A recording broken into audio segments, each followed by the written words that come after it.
Hello, and welcome to another Rouge unit of the Reek. And today we're taking a look at the M3S medium tank. In 1939, the main American medium tank was the M2, which for, let's say, a continental war in Europe would perform rather inadequately. The American army realised this after seeing the German invasion of France with all the Panzers, and they decided we need a better tank that can deal with said Panzer IIIs and 4s. But we kind of need to build it right now so we can get them into production and maybe send off some of them to Britain. That's how the M3 was designed. Essentially, the M3 is just a larger M2 medium tank, but they put in a 75mm sponson / hole mounted gun. Now, this design may seem really stupid, and as we know throughout history, it's usually better when a tank only has one main gun on a single turret. You gotta give the Americans a little bit of leeway here. The French had the Char B1 tank, which performed rather well, and the British were also developing the Churchill Mark I model, which had a 75mm hole-mounted gun. This wasn't an uncommon design in the late 30s, early 40s, but of course, as we know, it wasn't the best design. The British were the first to receive these M3 tanks, so they did make a change with the turret on top, with a slightly different design, removed that machine gun with a commander's cupola instead. And then when Americans joined the war, they would end up using the M3 Leger in the early days of the North Africa campaign, for the Americans, that is. And during the North Africa campaign, the M3 actually performed rather well. It could deal with the Italian tanks as well as the Panzer IIIs and Panzer IVs that it were mainly coming up against. The 75mm gun was more inadequate, and the armor layout was more inadequate. The only real downside to the M3 Lee was its rather large profile.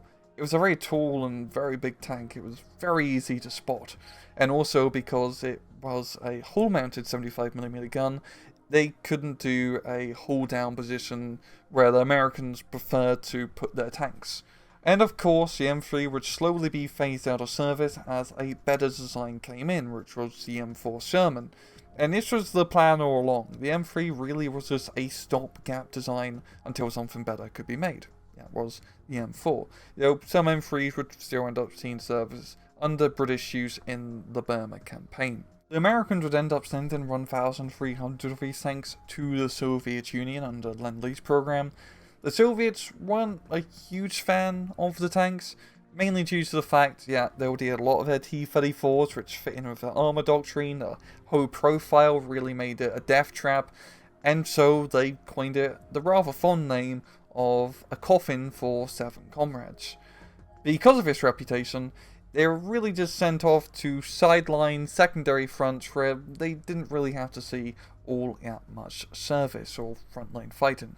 In-game, the M3S is a 45-point medium tank available to the 184th Infantry, as well as the 126th Mountain Infantry Divisions, Corps, whatever, and it has 3 weapons. So for weaponry, you got a 37mm cannon with a boatload of AP shells, a 75mm cannon with not as many AP but quite a lot of HE shells, and 2 regular machine guns. The main guns are pretty meh, that's a par, let's be real here. The 37mm, pretty poor penetration and pretty poor rate of fire for the type of caliber it is. I mean, usually a 45mm gun has 12 rounds a minute, this is only 7. And the 75mm, good in HE fire support, but it has worse penetration compared to its other 76mm counterparts. But hey, you got a lot of guns and 2 machine guns, which is alright. Pop down to miscellaneous stats, 60mm of frontal armor, strong top armor, 40mm on the side and rear, 29km off-road, 40km on the road, a very bad stealth, and a very low optics capability. In battle, the M3S is another one of those reared second-line support tanks that you're not really buying to fight enemy tanks, but you're buying it to be an armoured fire support platform which you can throw to blow up infantry and other entrenched positions. And in that role, it does a pretty good job. You got the standard 2 machine guns as well as a 75mm high explosive cannon, which is usually more than enough to deal with most entrenched or infantry threats. Now against armor, this is where things get a little bit weird, because you got two armor penetration guns, the 37 and the 75mm. It's kind of good, yet kind of terrible.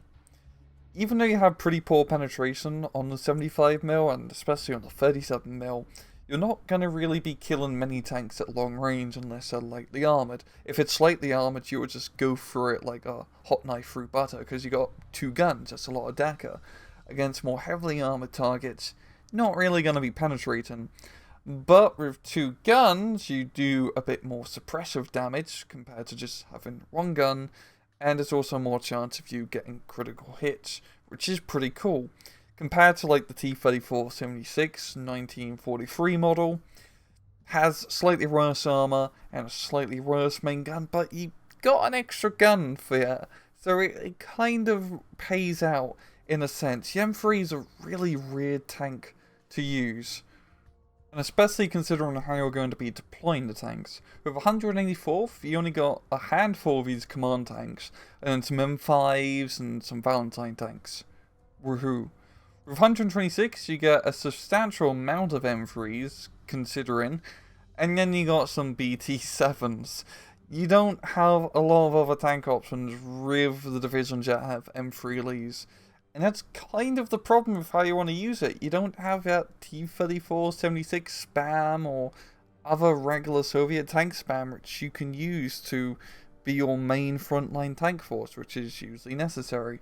The M3 Lee is going to have to be filling in that role when you need it. And it's not good at that role in long-range ground engagements, and you don't get too many of them to spam. They're kind of just more of that rear side support unit that you throw onto the flank, and maybe it kills an infantry unit or an anti-tank gun, who knows. But overall, it's a nice support tank. It's good in its role of supporting infantry and close quarters engagements, but it kind of gets shuffled into the role of main frontline battle tank, which it does terribly at. It's a cool tank, I like it. It's so ugly, yeah, I just find it very cute. And it's cool to see such a unique tank in Steel Division. And well, I'm going to leave it off at that. This has been another Rang Rouge Unit of the Week. I hope you guys enjoyed the video. And as usual, please just take it easy.